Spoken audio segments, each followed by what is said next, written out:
Henry Ford dies in 1947, and by that point, he had produced 15 million Model Ts, introduced the moving assembly line, doubled the wages of his factory workers, and fundamentally reshaped what it meant to be an ordinary person in America. He built one of the most powerful industrial empires in human history, and he did it starting with nothing. Starting, specifically, with a farm he absolutely hated. I keep coming back to that detail, because so much of what Ford became is rooted in what he was running away from. Not running toward, at least not at first. Running away. He was born July 30th, 1863, in Dearborn Township, Michigan. His father William was a farmer, a modestly successful one. The plan was simple and obvious. Henry inherits the land, works the land, passes the land on. That was the path. That was what generations of men in his position did without question. Ford questioned it from the moment he was old enough to form a thought about it. He despised farm work, not with the mild disinterest of a restless teenager, with a deep, almost philosophical revulsion. The sheer physical brutality of it, the repetition without progress, the fact that you could work a man to exhaustion and the land would demand the same from him again the next morning, and the morning after that, and nothing would ever fundamentally change. That bothered him at the level of his soul. And so he watched. He observed. He took apart every mechanical device he could get his hands on. Watches, clocks, engines, anything with moving parts, and then put them back together. He developed a reputation across the region as someone with an almost supernatural feel for machinery. While other boys his age were learning to plow, Henry Ford was teaching himself to think mechanically.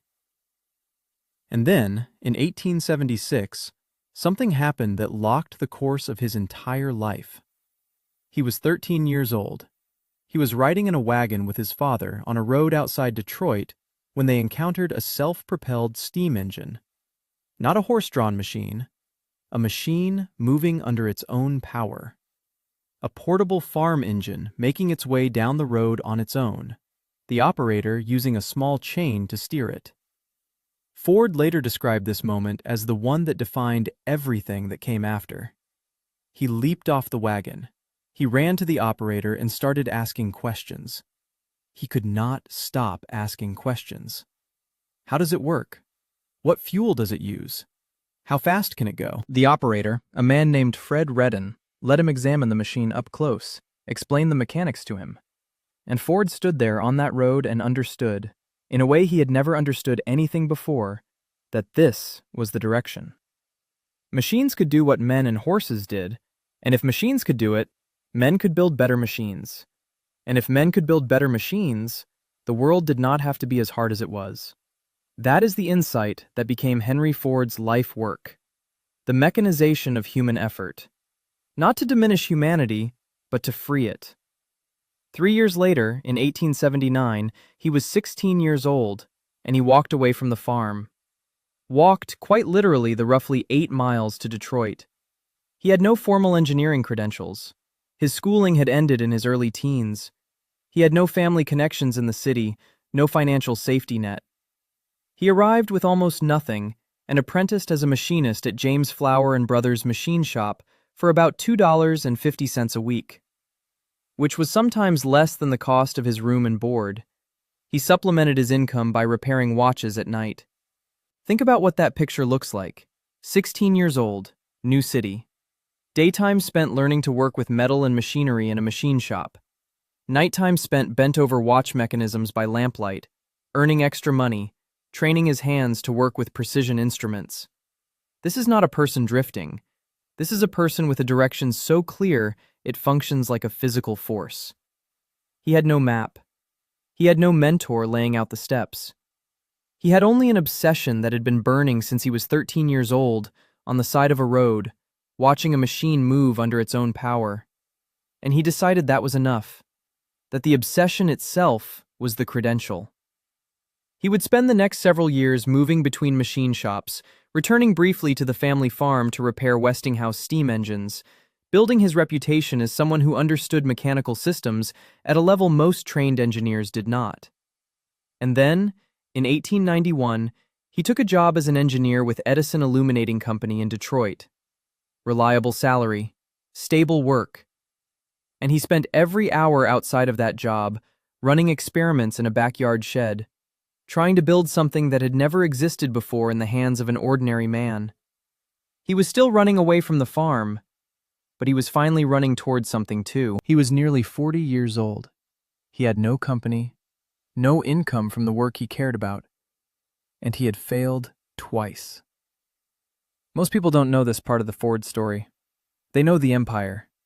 They don't know the wreckage that came before it. So let's go back to 1899. Ford has been running experiments for years. He's built his first horseless carriage, the quadricycle, in 1896. Knocked out the wall of his shed to get it out because the thing was too wide for the door. I love that detail. He is so locked in that he doesn't even think to measure the door first. He just builds the car and figures out the exit problem later. That is the entire man in one image.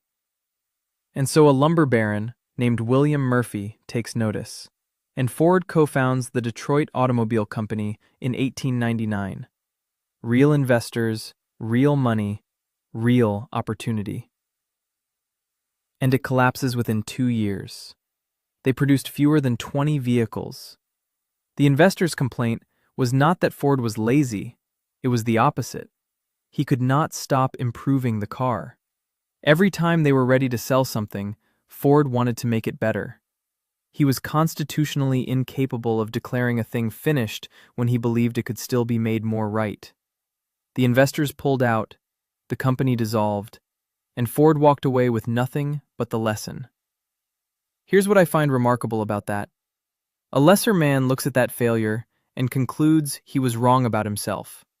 Ford looked at that failure and concluded he had been wrong about the car. He hadn't gotten the design good enough yet. That's it. That's the whole analysis. He doesn't spiral. He doesn't quit. He just goes back to the problem. And so he gets a second chance almost immediately. New backers, new company. The Henry Ford Company, incorporated in late 1901, his own name on the door. And then they force him out of it. The investors bring in an outside engineer, Henry Leland, to manage production and override Ford's constant tinkering, and Ford is walked out, removed from a company bearing his own name. That company, by the way, is eventually renamed the Cadillac Automobile Company. So Ford's second attempt at building cars became, in the hands of other men, one of his most enduring competitors. That is a brutal irony to sit with. He walked away with $900 and the rights to his name. He is 38 years old, twice failed, almost no capital, and the industrial world has largely written him off as a gifted tinkerer who cannot run a business. What does he do? He builds a racing car. Not because he loves racing, though he does find it thrilling, but because he understands something about credibility. You cannot raise money on a vision when your track record is 2 dissolved companies. But you can raise money on a victory. He needed proof, not a promise. Proof. He and a partner build 2 cars. They name them the 999 and the Arrow, these massive, violent machines, dangerous to drive. Ford recruits a fearless racing driver named Barney Oldfield, who had never driven a 4-wheeled car before in his life, teaches him to operate the 999 in a week, and enters him against the best competition available. Oldfield wins, and Ford is back. The racing victories do exactly what Ford needs them to do. They demonstrate, publicly, undeniably, that whatever else you think about Henry Ford, the man can build a machine. And that is enough to bring in new investors. Serious ones this time. On June 16, 1903, Ford Motor Company is incorporated. $28,000 in cash. 12 investors. Ford holds 25.5% of the shares and the title of Vice President and Chief Engineer. Think about what it took to get to that moment. Years of backyard experiments. A day job that funded his real obsession. A first company that fell apart because he cared too much about the product. A second company that ejected him by name. And then the decision, instead of retreating, to build something so fast and so undeniable that the world had to take him seriously again. Failure is simply the opportunity to begin again, this time more intelligently. He wrote that in My Life and Work. And I think people read it as a motivational line. It isn't. It's a description of exactly what he did. Twice. The Detroit Automobile Company taught him that he needed more control. The Henry Ford Company taught him that he needed partners who believed in the mission, not just the money. He absorbed both lessons and carried them into 1903. And now, finally, he has the platform. He has the company. He has the investors aligned enough to let him work. The question is what he's going to build with it. So here is where we are. June 1903. Ford Motor Company is incorporated. 12 investors. Ford holds 25.5% of the company and the title of Vice President and Chief Engineer. He is 39 years old. Most people, after 2 failed companies, would have been grateful just to have a third shot. They would have played it safe, built something reasonable, priced it for people who could afford it, made their investors comfortable. That is not what Henry Ford was thinking about. What he was thinking about, from the very beginning, was a car for the great multitude. His competitors thought that was insane. The prevailing logic of the entire early automobile industry was low volume, high price, high margin. You made a few cars, you sold them to rich people, you kept the margins fat. That was the business. Ford looked at that model and saw a fundamental error in thinking. He believed the real opportunity wasn't at the top of the market. It was at the bottom. It was in the enormous mass of ordinary working people who had never been offered something affordable and reliable. And so he works. For 5 years, Ford Motor produces a series of lettered models. Model A, B, C, F, K, N, R, S. He is experimenting, iterating, learning at scale what works and what doesn't. None of these models are the thing yet, but he is getting closer. And then on October 1st, 1908, he announces the Model T. Simple, durable, affordable. It started at $825, which was already dramatically cheaper than most cars on the market. But Ford is not done. He tells his team something that I think captures everything about how he sees the world. He writes in My Life and Work, "I will build a motor car for the great multitude. It will be large enough for the family, but small enough for the individual to run and care for. It will be constructed of the best materials, by the best men to be hired, after the simplest designs that modern engineering can devise. But it will be so low in price that no man making a good salary will be unable to own one." That is a mission statement. That is a moral commitment dressed up as a business plan. And here's what I love about Ford. He doesn't just say it. He then spends the next 15 years relentlessly engineering his way toward it. The car alone is not enough. He understands this. The real constraint is production. How long does it take to build one? How much does that time cost? And if you can compress the time, what happens to the price? This is the question that consumes him. In 1910, Ford moves production to the Highland Park plant in Michigan. It is a massive facility, purpose-built for what he is imagining. And then, in the spring of 1913, his engineers do something that changes manufacturing forever.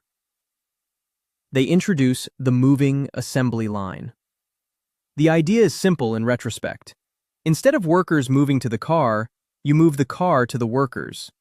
Each person performs one specific, repeatable task. The chassis travels down the line and gets built incrementally, station by station, until it rolls off the end complete.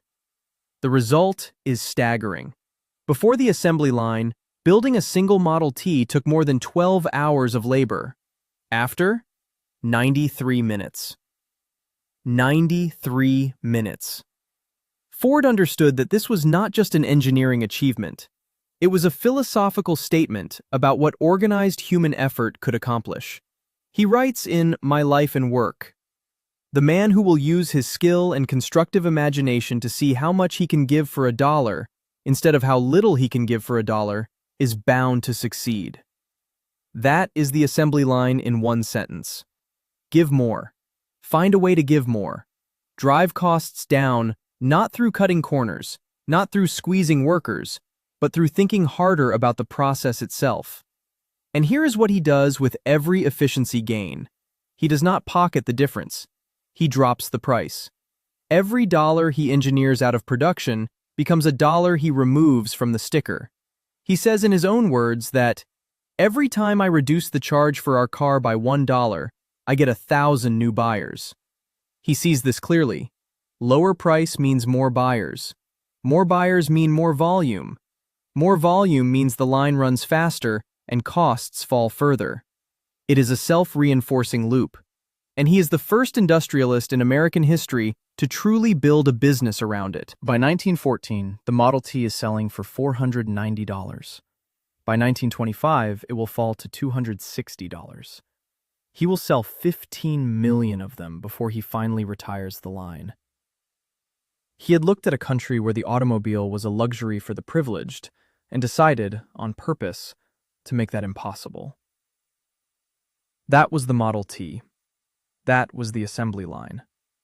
That was the mission, finally executed at the scale he always believed was possible. January 5th, 1914. Ford Motor Company calls a press conference and announces something that the entire industrial world immediately condemns as insane. They are going to pay their workers $5 a day. The average factory wage in America at that moment is somewhere around $2.30. Ford is not raising wages slightly. He is not being generous with a modest bonus. He is more than doubling the pay of the men on his factory floor. The newspapers call it economic recklessness.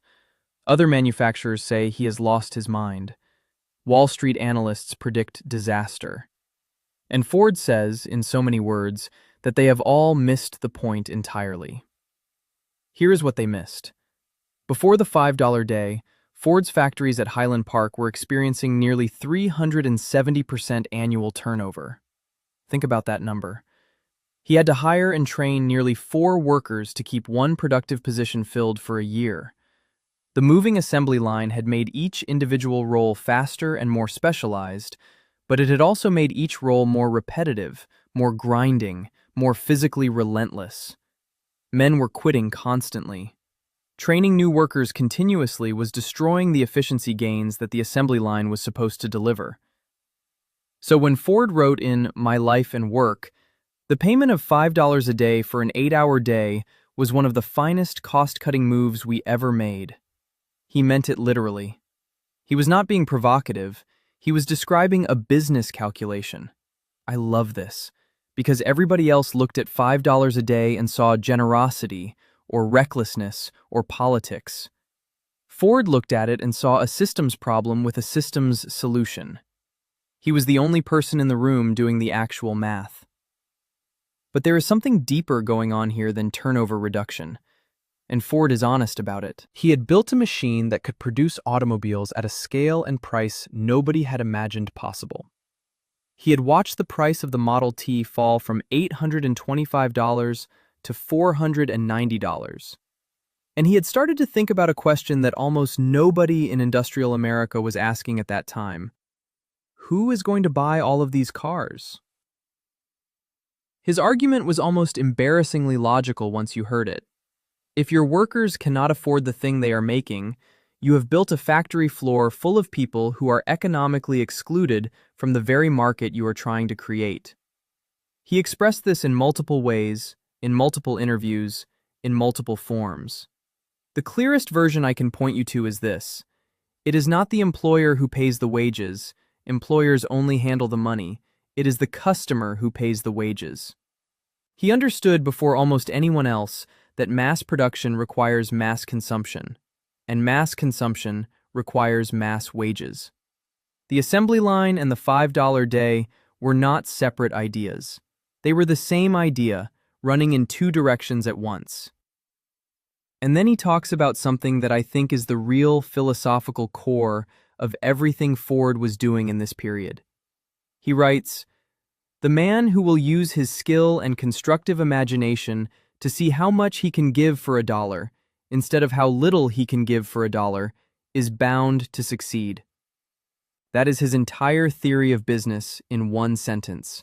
Not extraction, not maximizing margin at every step, not squeezing every participant in the system for the last cent you can get. Give more than expected at every point in the chain, and the chain gets stronger, faster, and more profitable than anyone who is busy squeezing it. He called it productive generosity, though the phrase he actually used most often was simply common sense. Which is itself interesting, because common sense was the highest compliment Ford ever paid to anything. And the world responded. Within 48 hours of the announcement, 10,000 men showed up outside Highland Park looking for work. Not 10,000 applications, 10,000 men standing in the cold in January in Detroit. Ford had to call the police. The wage offer was so far outside what anyone believed a factory job could pay that men traveled from other states to stand in that line. What Ford had done, and I want you to sit with this for a moment, is build a complete system. The farm boy who walked to Detroit with nothing, who failed twice, who rebuilt through sheer racing audacity, he had now connected every part of the economic equation. Efficient production drives down cost. Lower cost expands the market. Higher wages pull workers off competing payrolls and into your factories, while simultaneously expanding the purchasing power of the very customers you need. Each piece reinforces every other piece. It is a flywheel. Once it is spinning, it is almost impossible to stop. He also reduced the workday from 9 hours to 8. At the same time, he raised wages. More pay, less time. The critics said Ford Motor would collapse within a year. Within a year, profits had nearly doubled. Ford had looked at efficiency and human dignity and decided they were not competing values. They were the same project, running on the same track toward the same destination. And here is where the story gets hard to tell cleanly. Because the same man who doubled wages, who looked at a factory floor full of exhausted workers and decided they deserved more, that same man held beliefs that were ugly and harmful and, in some cases, evil. Ford was a virulent anti-Semite. He owned a newspaper, the Dearborn Independent, and he used it. Starting in 1920, the paper ran a sustained, years-long campaign of anti-Semitic propaganda. The articles were eventually compiled into a volume called The International Jew, and it circulated internationally. Adolf Hitler kept a portrait of Henry Ford on the wall of his office in Munich. He cited Ford approvingly in Mein Kampf. Ford received the Grand Cross of the German Eagle from the Nazi government in 1938. The man who built a car for the great multitude also helped fuel one of history's great catastrophes with the poison he chose to print. He eventually retracted the articles in 1927 under enormous pressure and the threat of a lawsuit. Whether he genuinely changed his views is a question historians still argue about. The retraction came, the damage did not go with it. And then there was labor. Ford believed in paying his workers well. He did not believe they had any right to organize. Those two positions coexisted in him without apparent contradiction, which tells you something about how he understood power. He was willing to be generous. He was not willing to share control. There is a difference, and Ford lived inside that difference his entire career. He ran what he called the Service Department, which was in practice a private security force led by a man named Harry Bennett. Bennett was not a manufacturer.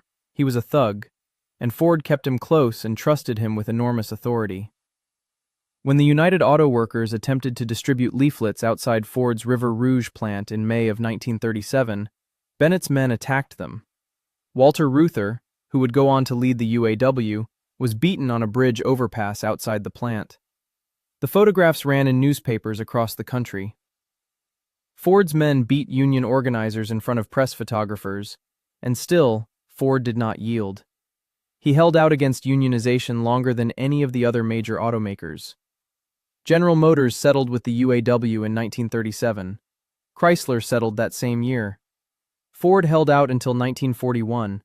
He only signed the contract, according to people close to him at the time, because Clara Ford threatened to leave him if he let the labor conflict turn into an open war. Think about that. The man who had outmaneuvered investors, outlasted critics, rebuilt his reputation from two catastrophic failures, transformed American manufacturing.